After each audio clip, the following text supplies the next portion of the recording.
السلام علیکم۔ اس قصے کے آغاز میں آپ دیکھیں گے کہ کئی سپاہی لاشوں کو اٹھانے کے لیے جمع تھے اور صلیبی لاشیں کئی سپاہیوں کے قدموں کے اندر بکھری پڑی ہوئی تھی۔ انہی لاشوں کے اندر ایک عارس بھی تھا جس نے اپنے آپ کو صلیبی لباس میں چھپایا ہوا تھا اور اپنے منہ کو ڈھکا ہوا تھا۔ کئی سپاہی آتے ہیں اور سب سپاہیوں کی لاشوں کو باری باری ٹانگوں کے اندر ڈال دیتے ہیں، اور اسی دوران عارس کی بھی لاش آتی ہے تو اسے بھی ٹانگے کے اندر ڈال دیا جاتا ہے۔ پھر اس کے بعد ارطغرل غازی کو اپنے سپاہیوں کے ساتھ دکھایا جاتا ہے جدھر وہ قلعے کے مرکزی کمرے کے اندر داخل ہو جاتے ہیں۔ ارطغرل غازی اندر آتے ہیں اور آ کر کھڑے ہوتے ہیں تو ادھر ہی ارطغرل بے کو خیال آتا ہے کہ جب وہ پچھلی بار اس قلعے کے اندر آئے تھے تو وسولیس اور گورنر وہ دونوں اس قلعے کے اندر موجود تھے، تو ادھر وسولیس نے کہا تھا کہ ارطغرل بے یہ زمینیں ہماری ہیں، ہم ان زمینوں کے مالک ہیں، یہاں ہم جو چاہیں کر سکتے ہیں۔ گورنر نے یہ کہا تھا ارطغرل بے یہ قلعہ ہمارا ہے، آپ کی سے آنکھ اٹھا کر دیکھنے کی بھی ہمت نہیں ہونی چاہیے، ہم یہاں سلطان کے ماتحت نہیں ہیں، یہ ہماری زمین ہے، یہ ساری سرزمین ہماری ہے۔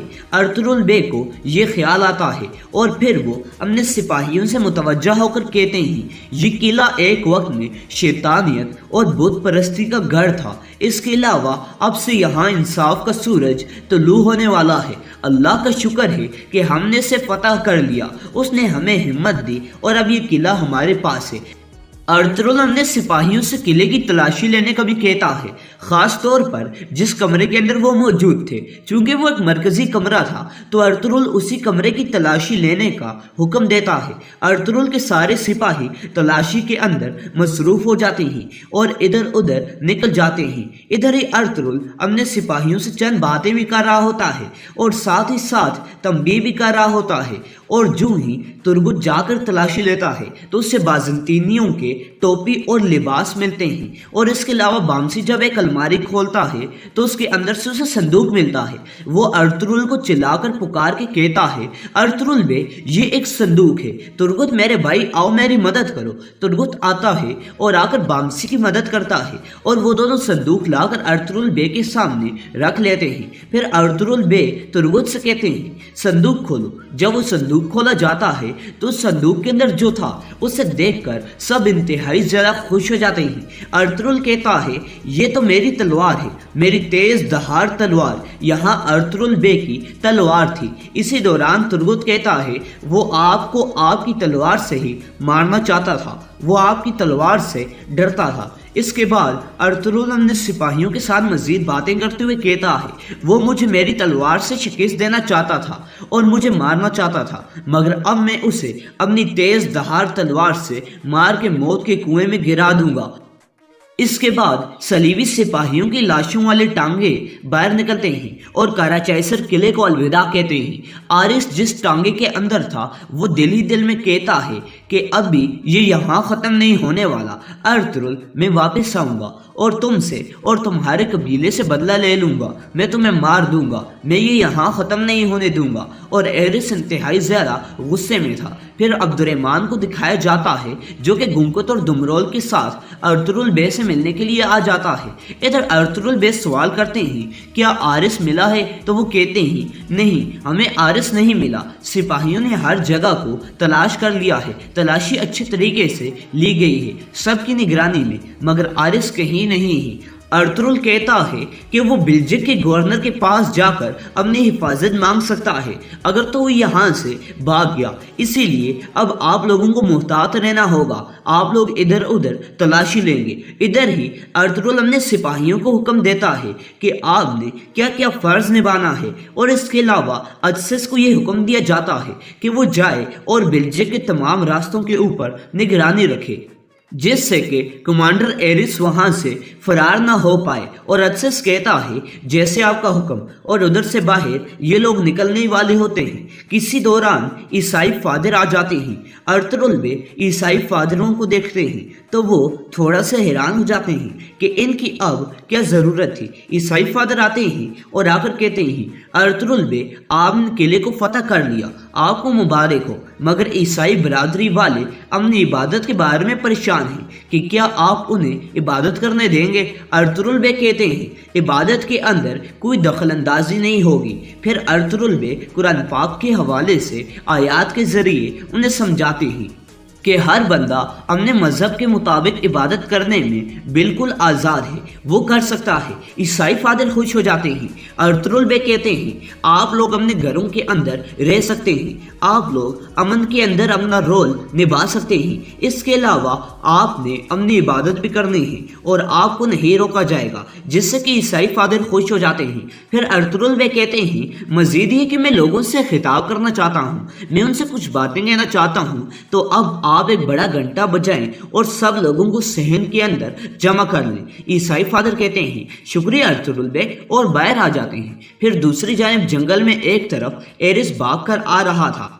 ایرس نے تھوڑی دیر پہلے ہی کئی سپاہیوں سے اپنا پیچھا چھڑا لیا تھا اور ان میں سے چند کو مار لیا تھا اور چند زخمی تھے، اور ایرس آگے ہی آ رہا تھا۔ اجسس ایرس کا پیچھا کر رہا تھا، اور اجسس اس لیے پیچھا کر رہا تھا کیونکہ اجسس کو پتہ چل گیا تھا کہ ایرس ابھی بھی زندہ ہے۔ اجسس کو ارطغرل کے سپاہیوں نے یہ خبر دے دی تھی کہ ایرس نے ہمارے اوپر حملہ کیا ہے۔ اجسس ایرس کے پیچھے پیچھے جاتا ہے اور قریب ہی تھا کہ وہ ایرس کو پکڑ لیتا کہ ایرس اپنے گھوڑے سے نیچے اترتا ہے اور گھوڑے کو آگے کر لیتا ہے اور خود جھاڑیوں کے اندر جا کر چھپ جاتا ہے۔ اجسس پیچھے سے آتا ہے اور اپنے سپاہیوں سے کہتا ہے ایرس کدھر گیا ہوگا، وہ ادھر ادھر نہیں جا سکتا، اس کے نشانات کا تعاقب کرو۔ جب سپاہی نشانات کا تعاقب کرتے ہیں تو انہیں یہ پتہ چلتا ہے کہ یہ راستہ بلجے کی طرف جا رہا ہے۔ اجسس کہتا ہے یعنی کہ ارطغرل بے بالکل ٹھیک تھے کہ ایرس بلجے کی طرف روانہ ہو سکتا ہے، اسی لیے اب ہم بھی بلجے کی طرف جائیں گے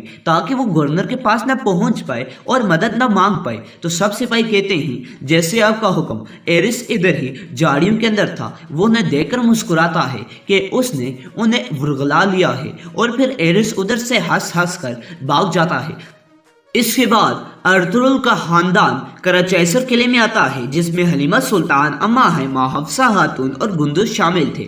وہ سب آگے آتے ہیں اور بامسی سے ملتے ہیں۔ اسی دوران ماریا سامنے سے آتی ہے تو گندز ماریا کو دیکھ کر چلا اٹھتا ہے ماریا کیا تم ٹھیک ہو، اور بھاگتا ہوا آتا ہے اور ماریا کے سینے کے ساتھ لگ جاتا ہے۔ ماریا کہتی ہے میرے گندز تم اپنا سناؤ، کیا تم ٹھیک ہو؟ تو گندز کہتا ہے کیا تمہارے زخم کو آرام آیا؟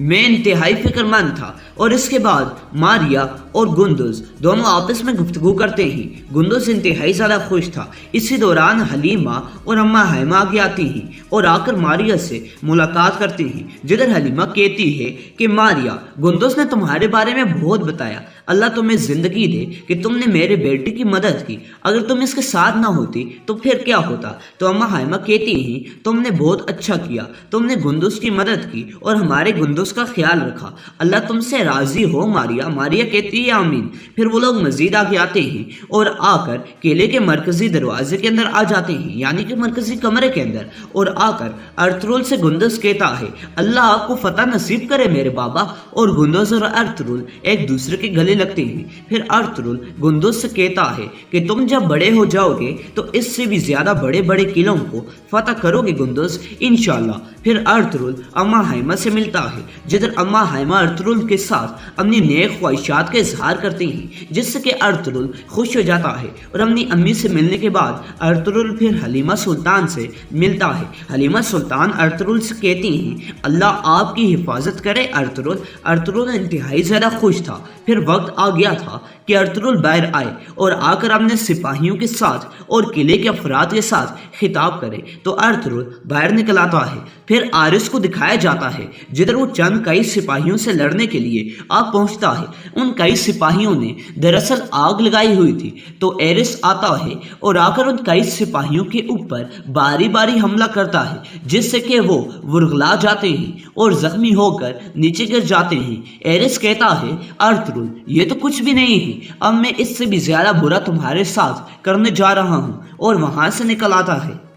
اس کے بعد کراچائسر قلعے میں ارطغرل اپنے خاندان کے ساتھ اوپر والے حصے میں کھڑا تھا اور سب لوگ نیچے تھے۔ کراچائسر قلعے کے اوپر کئی پرچم لگ چکے تھے اور سب لوگ انتہائی زیادہ بے چین تھے، ڈرے ہوئے تھے، سہمے ہوئے تھے کہ اب ارطغرل بے ان کے ساتھ کیا فیصلہ کرنے جا رہے ہیں۔ بارش کا موسم تھا اور رحمت کی علامت برس رہی تھی۔ اس کے علاوہ ارطغرل بے آتے ہیں اور اپنا خطاب شروع کرتے ہوئے کہتے ہیں: میں شروع کرتا ہوں اللہ تعالیٰ کے 99 ناموں سے جس نے ہمارے دلوں کو ایمان کے نور سے منور کیا۔ پھر ارطغرل لوگوں سے کہتے ہیں کہ میرے لوگوں، میرے سپاہیوں، اب سے یہاں امن و انصاف قائم ہوگا، ہر بری چیز کا خاتمہ کر دیا گیا ہے، مظالم کو روک دیا جائے گا، سب لوگ اپنی زندگی آرام و سکون کے ساتھ گزاریں گے اور بالکل آرام سے وہ سب کچھ کر پائیں گے۔ ارطغرل اپنے سپاہیوں سے مزید زیادہ خطاب کرتے ہوئے لوگوں کی جانب ہوتا ہے اور لوگوں سے کہتا ہے کہ آپ سب امن و انصاف میں ہمارا ساتھ دیں گے، اور اسی طرح سے بہت اچھی باتیں کرتا ہے، خاص طور پر ان کی مذہبی عبادت سے ریلیٹڈ، جس سے کہ وہ لوگ انتہائی زیادہ خوش ہو جاتے ہیں اور اس بارش کے اندر وہ جھوم اٹھتے ہیں اور نعرے لگانے لگ جاتے ہیں کہ ارطغرل بے زندہ باد، ارطغرل بے زندہ باد، اور اسی نعروں سے پورا کراچائسر قلعہ گونج اٹھتا ہے۔ ادھر ہو جاتا ہے ہماری آج کی اس ویڈیو کا اختتام۔ اگر آپ کو قرولش عثمانی ارطغرل غازی سے ریلیٹڈ مزید ایپیسوڈز دیکھنے ہیں تو جلدی سے جلدی ہمارے چینل کو سبسکرائب کریں اور ساتھ ہی ساتھ موجود بیل آئیکن پر بھی کلک کریں۔ انشاءاللہ ملتے ہیں نئی ویڈیو کے ساتھ، تب تک کے لیے اللہ حافظ۔ بسم اللہ الرحمن الرحیم۔ مولانا شبلی نعمانی۔ مولانا شبلی نعمانی یو پی کے ضلع اعظم گڑھ کے ایک قصبے بندول میں پیدا ہوئے۔ ان کے والد کا نام شیخ حبیب اللہ تھا۔ انہوں نے ابتدائی تعلیم اپنے قصبے میں پائی۔ منطق و فلسفہ، طبیعت و ریاضی کی تعلیم غازی پور میں حاصل کی، فقہ کی تعلیم رامپور میں اور علم حدیث کی تعلیم سہارنپور میں حاصل کی۔ مولانا شبلی نعمانی سر سید احمد خان کے قائم کردہ مسلم علی گڑھ کالج میں بطور پروفیسر تدریسی خدمات انجام دیتے رہے۔ 1882 میں پروفیسر آرنلڈ کے ساتھ اسلامی ممالک کا دورہ کیا۔ ترکی حکومت نے انہیں تغمہ مجید اور یہ انگریزی حکومت نے انہیں شمس العلماء کا خطاب دیا۔ سر سید کی وفات کے بعد لکھنؤ چلے گئے، وہاں ندوۃ العلماء کے نام سے ایک مدرسہ قائم کیا۔ اعظم گڑھ کے مقام پر دارالمصنفین کے نام سے ایک اعلیٰ درجے کا علمی اور تحقیقی ادارہ قائم کیا جو آج تک علم و ادب کی خدمت کر رہا ہے۔ مولانا شبلی نے تاریخ سوانح عمریوں کے ذریعے مسلمانوں کو ان کے سنہری ماضی کی یاد دلا کر مستقبل کی تعمیر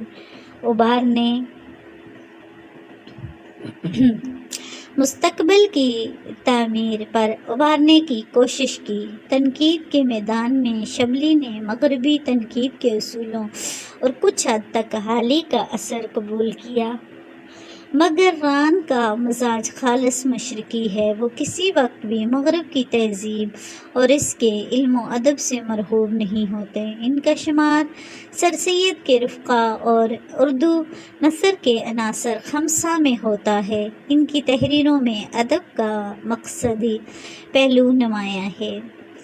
ان کا نصب العین یہ ہے کہ مسلمانوں کی تہذیب اور تاریخ کو نئے لوگوں کے ساتھ اس انداز سے پیش کیا جائے کہ ان کے دل میں اپنے ماضی کے متعلق خود اعتمادی پیدا ہو اور وہ اپنے مستقبل کو بہتر بنانے کی طرف متوجہ ہوں۔ ان کا بیان عالمانہ، لہجہ پرجوش، عبارت مختصر ہے۔ ان کی تحریروں میں جوش بیان اپنی پوری آب و تاب کے ساتھ جلوہ گر ہوتا ہے۔ انہی الفاظ پر برمحل استعمال پر پوری قدرت حاصل ہے انہیں۔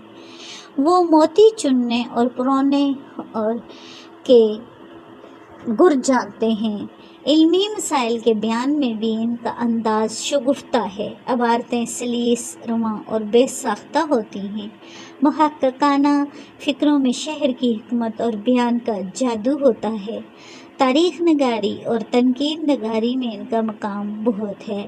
شبلی نعمانی کی نمایاں تصانیف یہ ہیں: سیرت النعمان، الفاروق، المامون، سوانح مولانا روم، الغزالی، اورنگزیب عالمگیر پر ایک نظر، سیرت النبی، شہر الحجم اور موازنہ انیس ودبیر، سفر نامہ روم مصر اور شام۔ ان کا سب سے بڑا علمی کارنامہ سیرت النبی صلی اللہ علیہ وآلہ وسلم ہے، جس کی انہوں نے ابھی 2 ہی جلدیں لکھی تھی کہ موت نے ان کے ہاتھ سے قلم چھین لیا۔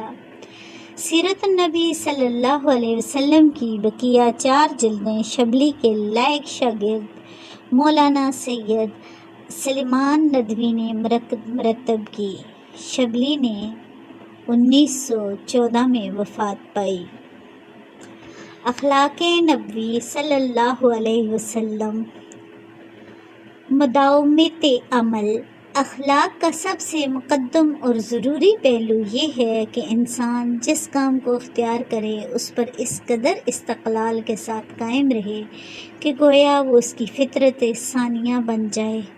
انسان کے سوا تمام دنیا کی مخلوقات صرف ایک ہی قسم کا کام کر سکتی ہے اور وہ فطرتاً اسی پر مجبور ہے، لیکن اخلاق کا ایک دقیق نقطہ یہ ہے کہ انسان اپنے لیے اخلاق حسنہ کا جو پہلو پسند کرے اس کی شدت سے پابندی کرے اور اس طرح دائمی اور غیر متبدل طریقے سے اس پر عمل کرے کہ گویا وہ اپنے اختیار کے باوجود اس کام کے کرنے پر مجبور ہے، اور لوگ دیکھتے دیکھتے یہ یقین کر لیں کہ اس کے علاوہ اور کوئی بات سرزد ہو ہی نہیں سکتی۔ گویا اس سے یہ افعال اس طرح صادر ہوتے ہیں جیسے آفتاب سے روشنی، درخت سے پھل اور پھول سے خوشبو، کہ یہ خصوصیات ان سے کسی حالت میں الگ نہیں ہو سکتی۔ اسی کا نام استقامت حال اور مداومت عمل ہے۔ رسول پاک صلی اللہ علیہ وسلم اپنے تمام کاموں میں اسی اصول کی پابندی فرماتے تھے۔ جس کام کو جس طریقے سے جس وقت آپ صلی اللہ علیہ وسلم نے شروع فرمایا اس پر برابر شدت کے ساتھ قائم رہتے تھے۔ سنت کا لفظ ہماری شریعت میں اسی اصول سے پیدا ہوا۔ سنت وہ فعل ہے جس پر رسول پاک صلی اللہ علیہ وسلم نے ہمیشہ مداومت فرمائی اور بغیر کسی قوی معنی کے کبھی اس کو ترک نہیں فرمایا۔ اس بنا پر کس قدر سنن ہیں وہ در حقیقت آپ صلی اللہ علیہ وسلم کی استقامت حال اور مداومت عمل کی ناقابل انکار مثالیں ہیں۔ حسن خلق، حضرت علی، حضرت عائشہ رضی اللہ تعالیٰ عنہ، حضرت انس رضی اللہ تعالیٰ عنہ، حضرت ہند بن ابی حالہ وغیرہ جو مدتوں آپ صلی اللہ علیہ وسلم کی خدمت میں رہے تھے، ان سب کا متفقہ بیان ہے کہ آپ صلی اللہ علیہ وسلم نہایت نرم مزاج، خوش اخلاق اور نیک سیرت تھے۔ آپ صلی اللہ علیہ وسلم کا چہرہ ہنستا تھا، وقار و متانت سے گفتگو فرماتے تھے اور کسی کی خاطر شکنی نہیں کرتے تھے۔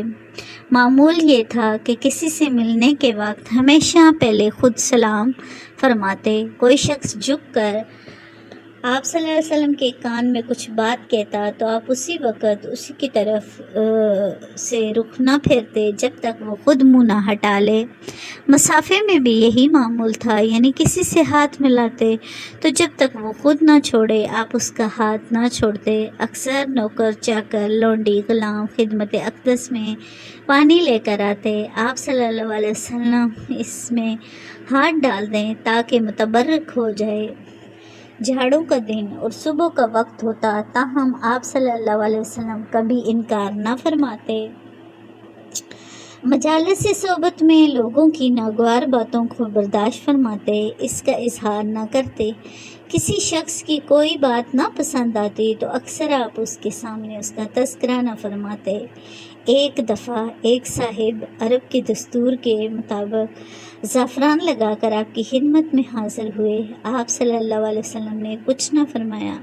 جب اٹھ کر چلے گئے تو لوگوں نے کہا کہ ان سے کہہ دینا کہ یہ رنگ دھو ڈالیں۔ مجلس نبی صلی اللہ علیہ وسلم میں جگہ بہت کم ہوتی تھی، جو لوگ پہلے سے آ کر بیٹھ جاتے تھے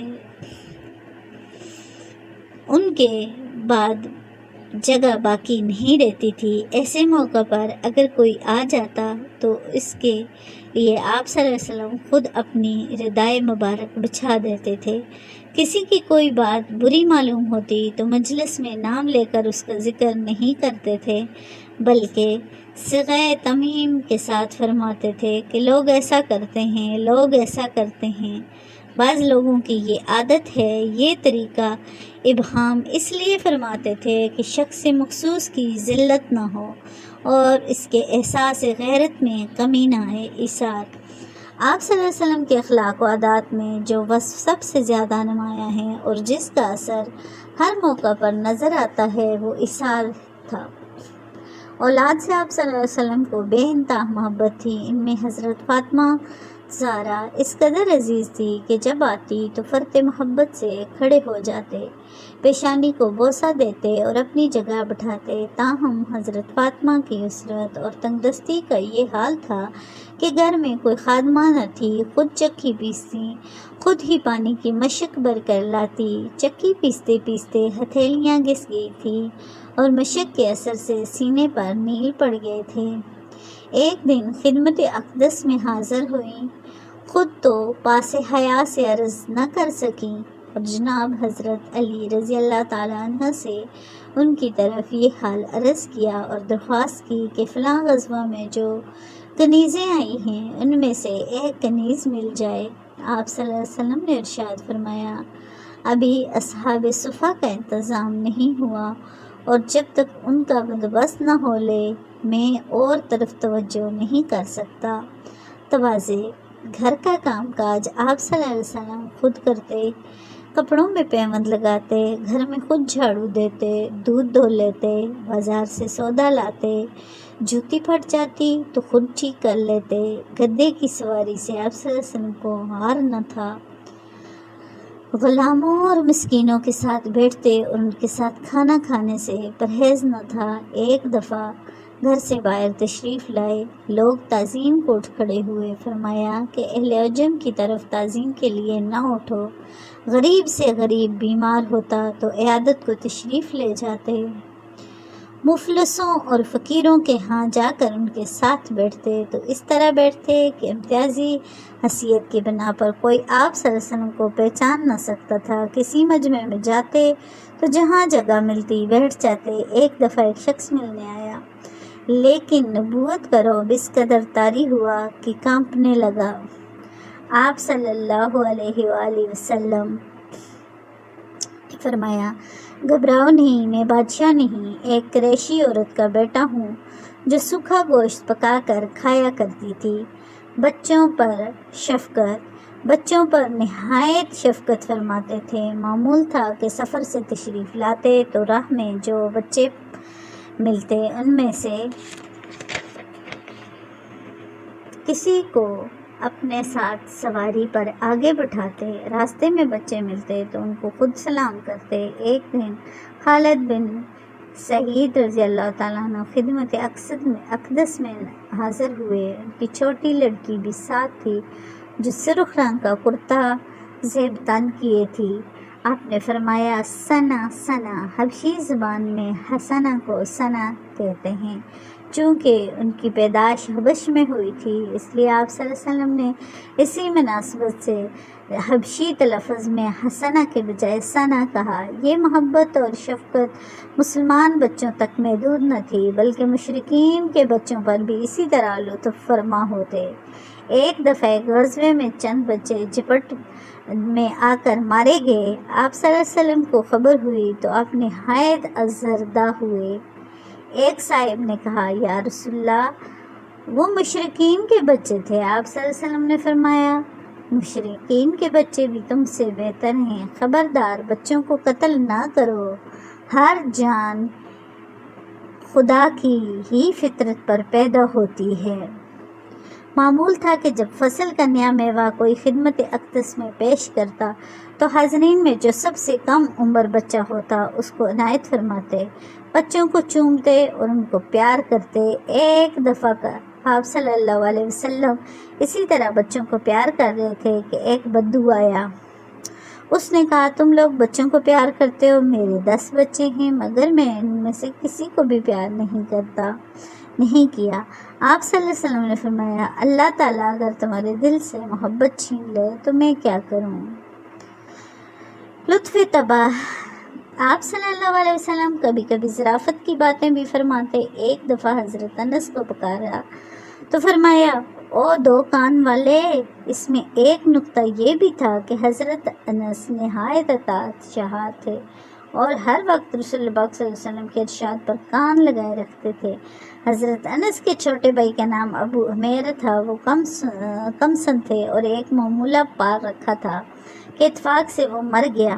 ابو عمیر کو بہت رنج ہوا۔ آپ صلی اللہ علیہ وسلم نے ان کو غمزدہ دیکھا تو فرمایا، ابو عمیر، تمہارے ممولے نے کیا کیا؟ ایک شخص نے خدمت اقدس میں آ کر عرض کیا کہ مجھ کو کوئی سواری عنایت ہو۔ ارشاد ہوا کہ میں تمہیں اونٹنی کا بچہ دوں گا۔ اس نے کہا، یا رسول اللہ، میں اونٹنی کا بچہ لے کر کیا کروں گا جبکہ مجھے تو پورا اونٹ چاہیے۔ آپ صلی اللہ علیہ وسلم نے فرمایا، کوئی اونٹ کبھی ایسا بھی ہوتا ہے جو اونٹنی کا بچہ نہ ہو۔ ایک بڑھیا آپ کی خدمت اقدس میں حاضر ہوئی اور حضور صلی اللہ علیہ وسلم، میرے لیے دعا فرمائیں کہ مجھے کو جنت نصیب ہو۔ آپ صلی اللہ علیہ وسلم نے فرمایا کہ بڑھیاں جنت میں کیا کریں گی؟ بڑھیوں کا جنت میں کیا کام؟ اس کو بہت صدمہ ہوا اور روتی ہوئی چلی گئی۔ پھر آپ صلی اللہ علیہ وسلم نے صحابہ سے فرمایا کہ اسے کہہ دو کہ بوڑھیاں جنت میں جائیں گی لیکن جوان ہو کر جائیں گی۔ ایک بدوی صحابی تھے جن کا نام ظاہر تھا۔ وہ دیہات کی چیزیں آپ صلی اللہ علیہ وسلم کی خدمت میں ہدیہ بھیجا کرتے تھے۔ ایک دفعہ وہ شہر میں آئے، گاؤں سے جو چیزیں لاتے تھے ان کو بازار میں فروخت کر رہے تھے۔ اتفاقاً آپ صلی اللہ علیہ وسلم کا ادھر سے گزر ہوا۔ ظاہر کے پیچھے جا کر ان کو گود میں دبا لیا۔ انہوں نے کہا، کون ہے؟ چھوڑ دو۔ مڑ کر دیکھا تو سرور دو عالم صلی اللہ علیہ وسلم تھے۔ اپنی پیٹھ اور بھی رسول اللہ صلی اللہ علیہ وسلم کے سینے سے لپٹا دی۔ آپ صلی اللہ علیہ وسلم نے فرمایا، کوئی اس غلام کو خریدتا ہے؟ بولے کہ یا رسول اللہ صلی اللہ علیہ وسلم، مجھ جیسے غلام کو جو شخص خریدے گا نقصان اٹھائے گا۔ آپ صلی اللہ علیہ وسلم نے فرمایا، لیکن خدا کے نزدیک تمہارے دام زیادہ ہیں۔ ایک شخص نے آ کر شکایت کی کہ میرے بھائی کی شکم میں گرانی ہے۔ فرمایا، شہد لاؤ۔ وہ دوبارہ آئے کہ شہد پلایا، لیکن شکایت ابھی باقی ہے۔ آپ صلی اللہ علیہ وسلم نے پھر شہد پلانے کی ہدایت دی۔ 6 بار آنے پر پھر وہی جو ملا۔ چوتھی بار آئے تو فرمایا، خدا سچا ہے کہ شہد میں شفا ہے، لیکن تمہارے بھائی کا پیٹ جھوٹا ہے، جا کر شہد پلاؤ۔ اب کی بار پلایا تو شفا ہو گئی۔ معدے میں فاسد مادہ کثرت سے موجود تھا۔ جب پورا تن کیا ہو گیا تو گرانی جاتی رہی۔ سبحان اللہ۔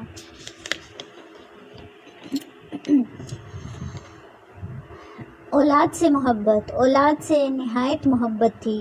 آپ صلی اللہ علیہ وسلم اپنی اولاد سے نہایت محبت کرتے تھے۔ معمول تھا کہ جب کبھی سفر فرماتے تو سب سے آخر میں حضرت فاطمہ رضی اللہ تعالیٰ عنہ کے پاس جاتے اور سفر سے واپس آتے تو جو شخص سب سے پہلے بار خدمت میں حاضر ہوتا وہ بھی حضرت فاطمہ الزہرا ہی ہوتی۔ ایک دفعہ کسی غزوے میں گئے، اسی اثناء میں حضرت فاطمہ نے دونوں صاحبزادوں حسنین کے چاندی کے کنگن بنوائے اور دروازے پر پردے لٹکائے۔ رسول پاک صلی اللہ علیہ وسلم واپس تشریف لائے تو خلاف معمول حضرت فاطمہ کے گھر رضی اللہ تعالیٰ عنہ کے گھر نہیں گئے۔ وہ سمجھ گئیں کہ فوراً پردوں کو چاک کر ڈالا اور صاحبزادوں کے ہاتھ سے کنگن اتار لیے۔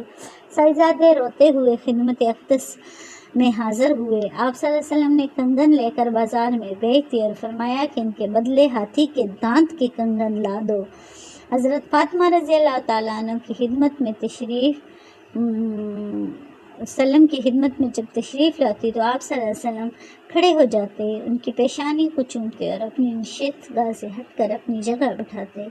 حسین سے بے انتہا محبت تھی۔ آپ فرماتے تھے کہ یہ میرے گلدستے ہیں۔ حضرت فاطمہ کے گھر تشریف لے جاتے تو فرماتے کہ میرے بچوں کو لانا۔ وہ ساجزادوں کو لاتی، آپ صلی اللہ علیہ وسلم ان کو چومتے اور سینے سے لپٹاتے۔ ایک دفعہ مسجد کے قریب اب خطبہ فرما رہے تھے کہ اتفاق سے حسین سرخ کپڑے پہنے ہوئے آئے۔ کم سنی کی وجہ سے ہر قدم پر لڑکھڑاتے جاتے تھے۔ خدا نے سچ کہا ہے، انما اموالکم و اولادکم فتنہ، فرمایا کرتے تھے حسین میرا ہے اور میں اس کا ہوں۔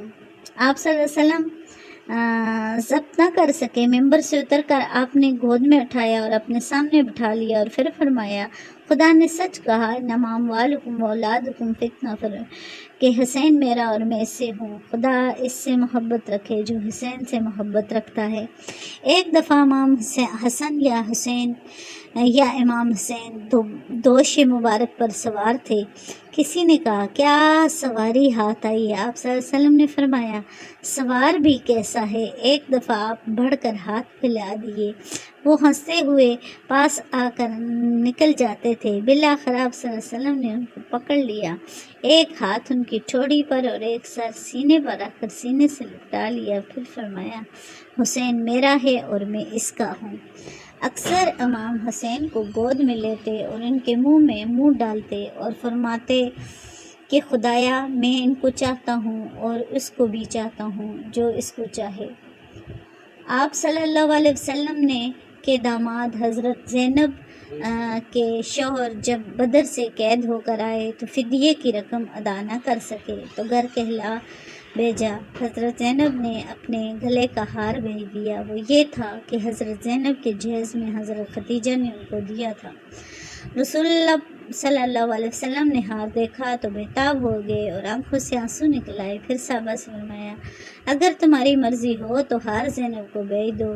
سب نے بصر و چشم منظور کیا۔ آپ صلی اللہ علیہ وسلم کی ایک نواسی حالت نزع میں تھی، ساجزادی نے بلا بھیجا، آپ صلی اللہ علیہ وسلم تشریف لے گئے تو لڑکی اس حالت میں آغوش مبارک میں رکھ دی گئی۔ آپ صلی اللہ علیہ وسلم نے اس کی حالت دیکھی تو آنکھوں سے آنسو جاری ہو گئے۔ حضرت سعد نے کہا، یا رسول اللہ صلی اللہ علیہ وسلم، آپ صلی اللہ علیہ وسلم یہ کیا کر رہے ہیں؟ آپ صلی اللہ علیہ وسلم نے فرمایا، یہ رحم ہے جس کو خدا نے اپنے بندوں کے دلوں میں ڈال دیا ہے۔ حضرت ابراہیم کی وفات پر یا آپ صلی اللہ علیہ وسلم آپ دیدہ ہو کر فرمایا تھا، آنکھیں آنسو بہا رہی ہیں، دل غم زدہ ہو رہا ہے، لیکن منہ سے ہم وہی باتیں کہیں گے جن کو خدا پسند کرتا ہے۔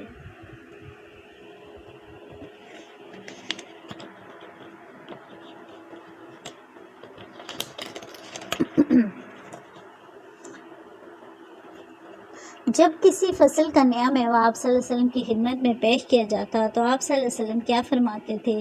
جب کبھی حضرت فاطمہ رضی اللہ تعالیٰ عنہ کے پاس آتی تو آپ صلی اللہ علیہ وسلم کیا فرماتے تھے؟ آپ اپنی ردا مبارک ان کے سامنے چادر مبارک بچھا دیتے تھے اور اس پر حضرت بی بی فاطمہ کو بٹھاتے تھے۔ معزز سامعین، اب ہم آپ کے سامنے ایک الطاف حسین حالی کی ولادت اور وفات کے بارے میں بات کرتے ہیں۔ خواجہ الطاف حسین حالی پانی پت میں پیدا ہوئے۔ ان کے والد کا نام خواجہ عزت بخش تھا۔ حالی نے پہلے قرآن پاک حفظ کیا، ابتدائی تعلیم پانی پت میں حاصل کی، مزید تعلیم دہلی میں پائی۔ وہ نواب مصطفیٰ شاہ شیفا کے بچوں کے اتالیق بھی رہے۔ شیفتا کے علم و ادب سے انہوں نے بھرپور استفادہ کیا، غالب کے شاگرد بھی بنے۔ انہوں نے محمد حسین آزاد کے ساتھ مل کر جدید مشاعروں کی بنیاد ڈالی۔ حالی سر سید کے اصلاحی تحریک سے بہت متاثر ہوئے اور اس کے سرگرم رکن بن گئے۔ سر سید کی فرمائش پر انہوں نے اپنی مشہور نظم مد و جزر اسلام لکھی جو مسدس حالی کے نام سے مشہور ہوئی۔ حالی ایک ایسے ادیب تھے جنہیں قدرت نے بہت سی صلاحیتیں دے کر پیدا کیا تھا۔ وہ بیک وقت ایک نثر نگار، اعلیٰ شاعر، با اعتبار سوانح نگار اور بہت بڑے نقاد ہیں۔ وہ سر سید کے ہم خیال اور ان کے اصلاحی تحریک کے پرجوش مبلغ تھے۔ سادگی، سلاست، مقصدیت، منطقیت، بے ساختگی اور مدحہ نگاری ان کی نثر کی اہم خصوصیات ہیں۔ جو چیز انہیں اردو ادب میں منفرد مقام عطا کرتی ہے وہ ان کی تنقید نگاری ہے۔ حالی کو اردو کا پہلا باقاعدہ تنقید نگار تسلیم کیا جاتا ہے۔ انہوں نے تنقید کو ذاتی پسند و ناپسند کے جال سے نکالا اور اپنی تصنیف، مقدمہ، شعر اور میں تنقید کے ایسے اصول مقرر کیے جو آج بھی اردو ادب میں سنگ میل کی حیثیت رکھتے ہیں۔ ان کی نثر پر سر سید کا اثر بہت گہرا ہے۔ ان کی تحریر میں اصلاحی جذبہ کارفرما ہے، انشا پردازی کے قائل نہیں تھے۔ ان کا اسلوب ایک دردمندانہ انسان کے دل کی وہ اضطراری ہوتی ہے۔ ان کی نثر رواں اور سلیس ہے، ان کا اسلوب بے ساختہ اور بے تکلف ہے۔ السلام علیکم معزز سامعین، اب ہم آپ کے سامنے اسلام میں گداگری کی مذمت پیش کرتے ہیں۔ بھیک مانگنے کی جس قدر مذمت اسلام میں کی گئی ہے، شاید ہی کسی مذہب میں اس کی اس قدر برائی کی گئی ہو۔ سوال کے انسداد کو رسول اللہ صلی اللہ علیہ وسلم نے اس قدر ضروری سمجھتے تھے جس طرح آپ توحید اور نماز پنجگانہ کی تعلیم کو اہمیت دیتے تھے۔ چنانچہ عبد الرحمن بن عوف بن مالک فرماتے ہیں کہ جن لوگوں نے بیعت کی تھی، بعض کو میں نے دیکھا کہ اگر کسی کے ہاتھ سے سواری کی حالت میں کوڑا بھی گر جاتا تو وہ اس خیال سے کہ کہیں یہ بھی سوال میں داخل نہ ہو، کسی راہ چلتے سے اپنا کوڑا نہ مانگتا تھا۔ بے شمار روایتوں سے معلوم ہوتا کہ آن حضرت صلی اللہ علیہ وسلم سائل سے نہایت نفرت کرتے تھے، اور جو شخص بغیر اضطراری حالت کے سوال کے ذریعے سے کچھ حصول کرتا تھا اس کو اس کے حق میں حرام سمجھتے تھے۔ شخص ایک وقت کی بھی خوراک موجود ہونے پر سوال کرے، اس کی نسبت فرماتے کہ وہ اپنے لیے کثرت سے آتش دوزخ طلب کرتا ہے۔ حضرت صلی اللہ علیہ وسلم نے بار بار فرمایا کہ ہم میں سے جو شخص اپنی رسی لے کر پہاڑ پر جائے اور وہاں سے لکڑیوں کا گٹھا باندھ کر اپنی پشت پر لائے اور اس کو فروخت کرے تاکہ اللہ تعالیٰ اس کی حاجت رفع کر دے، یہ اس کے حق میں بہت بہتر ہے بنسبت اس کے کہ وہ لوگوں سے بھیک مانگے، پھر اس کو کچھ دیں یا دھتکار دیں۔ حائد ابن عمر سے روایت ہے کہ رسول اللہ صلی اللہ علیہ وسلم فرمایا، اگر تم لوگ جانو کہ سوال کرنے کے کیا نتائج ہیں تو کوئی شخص سوال کرنے کے لیے دوسرے شخص کی طرف رخ نہ کرے۔ جو سائل خدا کو صرف بھیک مانگنے کا ایک اوزار جانتا ہے، اس کی نسبت حضرت صلی اللہ علیہ وسلم نے فرمایا، جس نے اللہ کے نام پر سوال کیا وہ ملعون ہے۔ سائل اپنے اندوختے کو جو بھیک کے ذریعے اس نے پیدا کیا ہے چھپاتا ہے اور باوجود استطاعت کے اپنی ناداری کا اظہار کرتا ہے، اس طرح کفران نعمت، دروغ گوئی، مکاری سے سخت ترین گناہوں کو اپنی کامیابی کا ذریعہ گردانتا ہے۔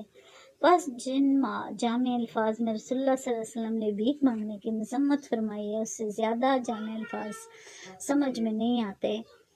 آپ صلی اللہ علیہ وسلم سائلوں کی تعداد بڑھنے کو نہایت مکروہ جانتے تھے۔ ظاہر ہے کہ کوئی چیز سائلوں کی تعداد بڑھانے والی ایسی نہیں ہے جیسی ہر مستحق اور غیر مستحق سائل کا سوال پورا کرنا۔ متعدد روایات کے انداز کلام سے معلوم ہوتا ہے کہ آپ غیر مستحق سائلوں کا سوال پورا کرنے سے خوش نہ ہوتے تھے۔ چنانچہ ابو سعید سے روایت ہے کہ آپ نے فرمایا، قسم ہے خدا کی، جو غیر مستحق سائل میرے پاس سے اپنا مطلب حاصل کر کے لے جاتا ہے وہ مطلب نہیں ہے اس کے حق میں مگر ایک آگ۔ یہ سن کر حضرت عمر نے عرض کیا، آپ صلی اللہ علیہ وسلم کیوں اور اس کا مطلب پورا کرتے ہیں؟ آپ نے فرمایا، کیا کیا جائے کہ لوگ تو مانتے نہیں اور خدا تعالیٰ رد سوال کو مجھ سے پسند نہیں کرتا۔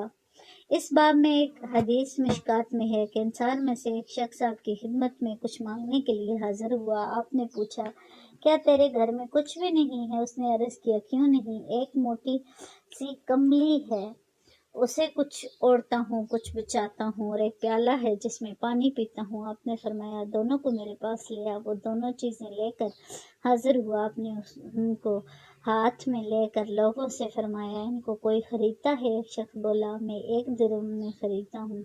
پھر آپ نے 2 یا 3 بار فرمایا، کوئی 1 درہم سے زیادہ دے سکتا ہے؟ ایک شخص نے کہا میں 2 درہم دیتا ہوں۔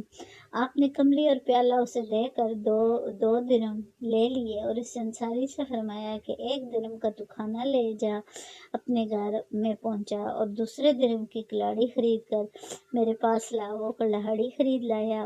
آپ نے اپنے دستے مبارک سے ایک لکڑی کا دستہ اس میں ٹھونک دیا، فرمایا جا لکڑیاں کاٹ اور بیچ، اب میں تجھ کو 15 دن تک نہ دیکھوں۔ وہ شخص چلا گیا اور لکڑیاں کاٹ کاٹ کر بیچنے لگا۔ 15 دن کے بعد حضرت صلی اللہ علیہ وسلم کی خدمت میں دوبارہ حاضر ہوا تو اس کے پاس 10 درہم جمع ہو گئے تھے۔ اس نے ان میں سے کچھ وہ کپڑا خرید لیا اور کچھ سے کھانے کا سامان مول لے لیا۔ پھر آپ نے فرمایا یہ تیرے لیے اس سے بہتر ہے جب تو قیامت کے دن آئے تو تیرے چہرے پر بھیک مانگنے کے داغ ہوں۔ دیکھ، سوال کرنا صرف اس شخص کو حلال ہے جو سخت محتاج ہو، جس کے ذمہ باری تاوان ہو یا جس کی گردن پر خون بہا ہو۔ اس حدیث سے صاف معلوم ہوتا ہے کہ جہاں تک ممکن ہو سائل کو سوال کرنے سے روکا جائے اور سوال کرنے کی برائی اور محنت و مشقت کی خوبی اس کے ذہن نشین کی جائے، مگر اس زمانے کے سائلوں کی بے غیرتی اور ڈھیٹائی اتنی حد سے گزر گئی ہے کہ کسی پیمائش یا ممانعت کا ان پر کوئی اثر نہیں ہوتا۔ نظر بحالت موجودہ اس کے سوا کچھ چارہ نہیں کہ غیر مستحق سائلوں کی داد دہش سے یک قلم ہاتھ روک لیا جائے اور جہاں تک ہو سکے مستحقین کی امداد کی جائے جو باوجود استحقاق کے کسی سے سوال نہیں کرتے یا سخت مجبوری ناداری کی حالت میں سوال کرتے ہیں۔ غیر مستحق سائلوں کے ساتھ کوئی سلوک اور کوئی بلائی اس سے بڑھ کر نہیں ہو سکتی کہ ان کی بے غیرتی اور بے شرمی کے پیشے سے باز رکھا جائے۔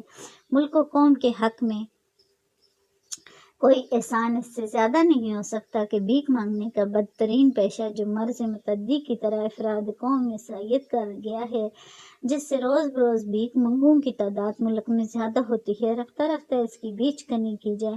تاریخ بتاتی ہے کہ حضرت صلی اللہ علیہ وسلم کے بعد مدت دراز تک ممالک اسلامیہ میں سوال کرنا نہایت مذموم سمجھا جاتا تھا، اس طرح سے اس کا انسداد کیا جاتا تھا۔ روایت ہے کہ حضرت عمر نے ایک سائل کی آواز سنی اور یہ سمجھ کر کہ بھوکا ہے اس کو کھانا کھلانے کا حکم دیا۔ تھوڑی دیر میں اس کی آواز پھر سنائی دی، معلوم ہوا یہ وہی سائل ہے جو کھانا کھانے کے بعد اب بھی پھر مانگتا ہے۔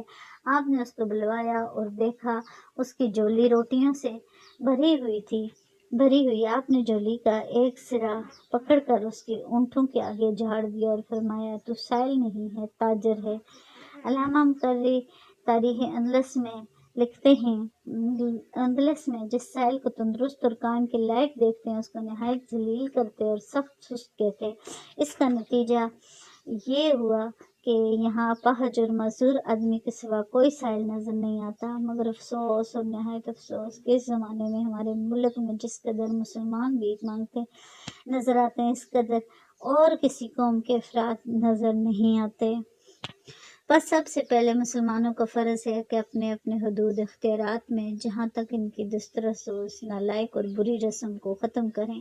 خاص کر ہمارے علماء واعظین کو لازم ہے کہ نہایت آزادی اور بے باکی کے ساتھ وعظ کی مجلسوں میں سوال کی مذمت کریں اور جو حدیثیں وارد ہوئی ہیں، جو مظہر نتیجے سائلوں کی کثرت سے قوم کے حق میں پیدا ہوئے، اسراف اور فضول خرچی کی برائی جو قرآن مجید میں جا بجا بیان ہوئی ہے، عام مسلمانوں کے ذہن نشین کریں اور ان کے دلوں میں بٹھا دیا جائے کہ ہٹے کٹے بھیک مانگنے والوں کو کچھ دینا بجائے نیکی اور بلائی کے الٹا گناہ ہوتا ہے، کیونکہ جس قدر ایسے لوگوں کو دیا جاتا ہے اس قدر مستحق بیووں، یتیموں اور ہمسایوں کے حقوق تلفی ہوتی ہے، اسی قدر بھیک مانگنے کا ناپسندیدہ طریقہ رواج پاتا ہے اور اس قدر قوم کے کام کے آدمیوں کی کمی ہوتی ہے۔ معزز سامعین، اگر آپ کو ہماری یہ تمام معلومات آپ صلی اللہ علیہ وسلم کی سیرت اور ان کے احکامات پسند آئے ہوں اور یقیناً آپ لطف اندوز ہوئے ہوں گے تو پلیز ہمارے چینل کو لائک کریں اور سبسکرائب ضرور کیجیے۔ اللہ حافظ۔